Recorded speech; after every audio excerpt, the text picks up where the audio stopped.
नमस्कार, मैं हूं अशोक वर्मा। आप देख रहे हैं टीवी 20 न्यूज। अपने अपने क्षेत्रों की खबरों को देखने के लिए बने रहिए हमारे साथ।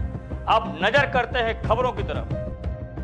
तो एक खबर आजमगढ़ से है, जहां नगर में बंदरों की बढ़ती संख्या पर लगाम लगाने के लिए नगरपालिका परिषद की तरफ से करीब एक हफ्ता पूर्व अभियान शुरू हुआ था, लेकिन पिंजरों की क्षमता व बनावट पर सवाल खड़े होने पर उसको रोका गया था। लेकिन अब फिर से दोबारा शुरू किया गया है। सोमवार को आजमगढ़ कलेक्ट्रेट पर बंदरों को पकड़ने के लिए अभियान चलाया गया। इस प्रकार अब तक 4 दिनों में 900 बंदरों को पकड़ा गया है। नगरपालिका अध्यक्ष सरफराज आलम मंसूर ने बताया है कि बंदरों को पकड़ने का अभियान उनकी कार्यकाल में लगातार जारी रहेगा। जब तक उनका कार्यकाल रहेगा तब तक वह बंदरों को पकड़ने का अभियान जारी रखेंगे, क्योंकि इससे सबसे ज्यादा तंग शहर की सम्मानित महिलाएं, बहनें व छोटे छोटे बच्चे हैं।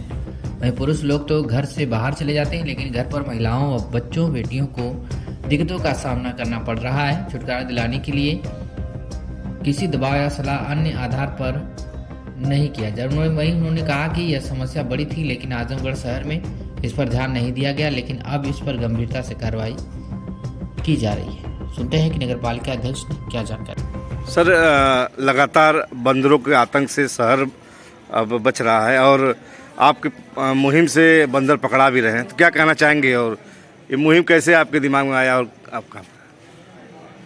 नहीं बाबा, शुक्रिया।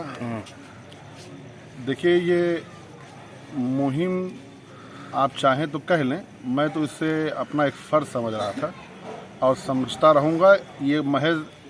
ये कुछ दिनों का काम नहीं है। आप ये देखेंगे कि ये पूरे 5 साल के कार्यकाल तक ये निरंतर ये चलता रहेगा। उसकी वजह है, ये काम किसी के ना कहने न सुनने न किसी के समझाने पे किसी दबाव में नहीं है। ये काम जिम्मेदारियों के तहत किया गया। जिम्मेदारी क्या है? आप सभी लोग सिर्फ ये कहते हैं कि बंदर हटाओ, बंदर हटाओ। बंदर हटाने कहने से काम नहीं चलता। ये संजीदगी से इसको लेना पड़ेगा और उसी का काम हमने किया है। संजीदगी क्यों आई? ये बंदर को अगर आप कभी ध्यान लगाएंगे तो इनसे जो सबसे ज़्यादा परेशान है वो हमारे शहर की सम्मानित महिलाएं, हमारी माएँ, बहनें, हमारी बेटियां। क्योंकि जो लोग होते हैं, जो मेल लोग होते हैं, वो तो भाई एक हद के लिए समझ लिए दिन भर में बाज़ार चले गए तो फिर उनके आतंक से उनको कोई प्रभाव नहीं। लेकिन जो निरंतर जो इससे प्रताड़ना झेलते हैं वो घर की महिलाएं झेलती हैं। और दूसरे जो इसको गंभीरता से लेने का मेरे जहन में बात आई, स्कूल में जो बच्चे होते हैं, हमारे शहर नगर के अंदर जितने भी स्कूल हैं, वो जो बच्चे माइनर बच्चे, खास करके 1 से लेकर 10 तक वाले जो स्कूल हैं, उसमें इनके बहुत आतंक है। आप सोचें कि 24 घंटे ये बंदर घरों के छत पे रहते हैं। हमारे शहर की महिलाएं बेचारी कितनी यातनाएं इनकी झेल चुकी, कितनी चोटें खा गई।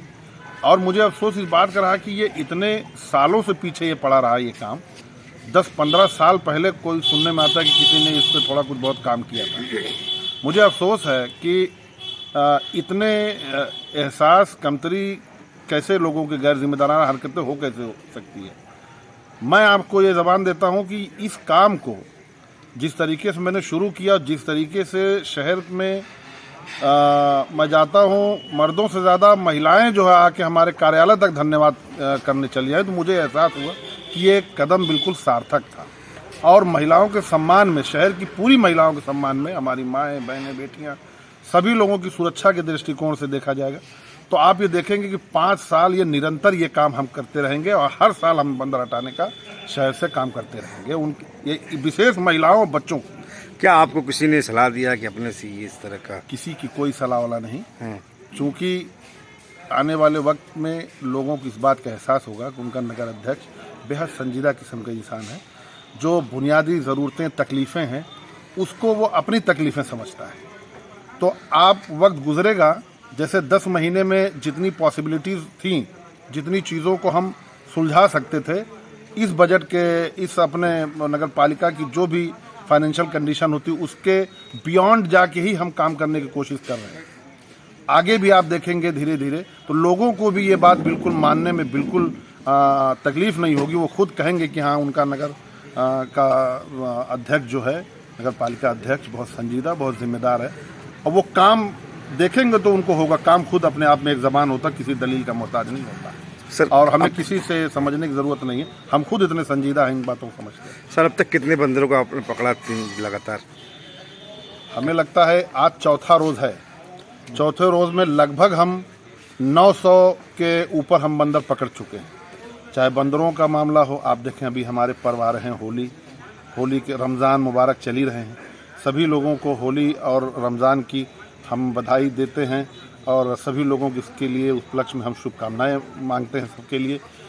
होली में आप देखेंगे जो आएगा उसमें जो भी नगर पालिका की जिम्मेदारियां हैं, शहर को जो साज सज्जा सजाने, साफ़ सफाई का मामला होगा। अभी रमज़ान चल रहे हैं तो शहर की प्रति एक मस्जिद कोई शायद एक आध कहीं जो मेरे संज्ञान में भी ना आ पाई हो, पहले दिन से रमज़ान की शुरुआत जिस दिन हुई है, आप देखें कि तरावी पढ़ने का बहुत ही मुबारक महीना होता है। तरावी अदा की जाती है, नमाज़ पढ़ी, तरावी की नमाज़ अदा की जाती है। कोई मस्जिद गली गली से अंदर तक हमने कोई भी ऐसी जगह मस्जिद नहीं होगी जहां रोशनी का हमने मजबूत, क्योंकि रात में तरावी पढ़ी जाती तो उसका प्रबंध हमने ना किया हो।